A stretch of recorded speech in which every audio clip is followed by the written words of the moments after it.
Halo semuanya. Assalamualaikum warahmatullahi wabarakatuh. Sebelumnya perkenalkan kami dari kelompok 8. Saya Muhammad Arjun Irawan dengan NIM 2310162100017 dan saya Karna Fidiati dengan NIM 23107163200001. Dan tahu nggak sih apa yang membedakan ekowisata dengan wisata alam biasa? ekowisata itu dia bukan sekedar ke tempat alam aja, yaitu punya 3 pilar atau 3 poin. Yang pertama yaitu melestarikan lingkungan, yang kedua menopang kesejahteraan masyarakat lokal, lalu yang ketiga melibatkan interpretasi serta pendidikan. Seperti itu. Terus kan paus itu namanya ikan hiu. Pasti berbahaya dong. Kenapa banyak orang yang mau snorkeling bareng hewan yang bisa hidup? Justru sebaliknya, hiu paus itu bersifat jinak dan merupakan filter feeder. Dia memakan plankton, krill, dan juga nekton kecil dengan menyaring air, bukan menyerang manusia. Ukurannya memang sebesar 12 sampai 18 meter dengan berat 21,5 ton. Tapi temperamennya tenang, inilah yang membuatnya jadi daya tarik tersendiri bagi wisata. Kalau dari segi bisnis sendiri, mana yang lebih menentukan, menangkap dan menjual hiu paus atau membiarkannya hidup untuk dijadikan hiburan wisata? Menurutku, ekowisata jauh lebih menguntungkan jangka panjang. Karena satu hiu paus hidup tuh bisa menghasilkan jutaan dolar sepanjang hidupnya melalui wisata. Sementara, nilai ekstraktifnya hanya puluhan dolar sekali.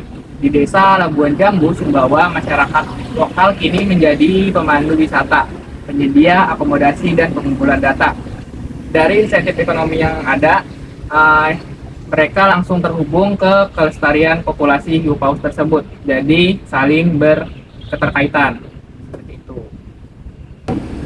Tadi Arjun ada bilang ada populasi hiu paus di Papua. Apa yang berarti dari Taman Nasional Konservasi dibanding dengan lokasi lainnya?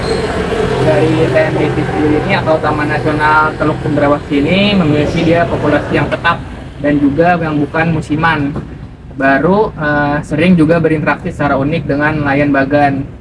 Baru hiu paus ini secara rutin datang ke bagan untuk memakan rempahan dari udang rebon yang jatuh dari jaring. Hubungan simbiosis antara tradisi perikanan lokal dan juga hiu paus sendiri menjadikan lokasi ini benar-benar menjadi sangat langka di dunia, beda dari tempat wisata hiu paus lainnya. Menurut Arjun sendiri, apakah ekowisata itu selalu baik atau malah bisa menjadikan itu ancaman baru bagi hiu paus tersebut? Tergantung, Rin. Ekowisata yang tidak dikelola dengan baik justru bisa menjadi eksploitasi tersembunyi. Ancamannya nyata. Yang pertama, stres fisiologis akibat kerumunan wisatawan. Baru yang kedua, luka dari propeller kapal atau jangkar kapal.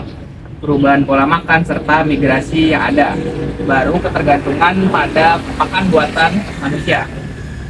Baru juga ada penelitian dari Berry dan kawan-kawan tahun 2023 membuktikan interaksi berlebihan membutuhkan energi yang ekstra bagi hiu paus dan meningkatkan hormon stres mereka. Jika hiu paus punah, apa dampaknya bagi ekosistem laut? Apakah kita manusia juga akan terkena dampaknya?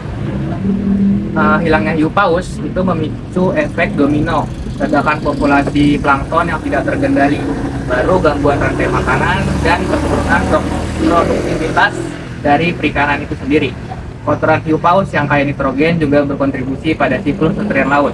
Secara ekonomi, nelayan dan industri perikanan yang bergantung pada ekosistem yang sehat akan terdampak langsung.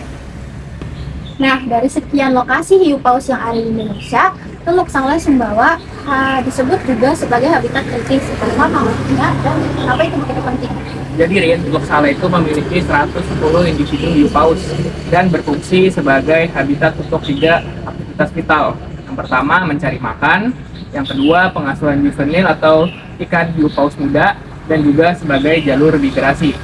Kritis artinya itu tanpa lokasi. Tanpa lokasi ini tuh siklus hidup populasi hiu paus di kawasan tersebut terancam putus dan juga menjadikannya prioritas konservasi. Hiu paus kan bisa hidup sampai 150 tahun tuh, tetapi tingkat reproduksinya sangat lambat. Mengapa hal ini menjadi ancaman yang begitu serius bagi hiu paus? Reproduksi lambat tuh berarti pemulihan populasi yang sangat lama. Jadi jika seekor hiu paus mati butuh puluhan tahun sebelum penggantinya mencapai usia dewasa dan juga berkembang biak. Ini membuat setiap individunya sangat berharga. Kematian yang berulang akibat proper kapal, eksploitasi berlebih, atau stres wisata itu bisa membuat populasi tidak sempat pulih sebelum mengalami kepunahan lokal. Wah, aku baru tahu Jun, ternyata hiu paus mempunyai peran penting untuk laut serta masyarakat pesisir. Dan hal tersebut juga perlu kita jaga. Iya, kira-kira seperti itu, Rin. Paham kan sudah sekarang? Ya Jun, paham. Oke, baik. Sekian dari kami. Terima kasih dan Assalamualaikum warahmatullahi wabarakatuh. Dadah.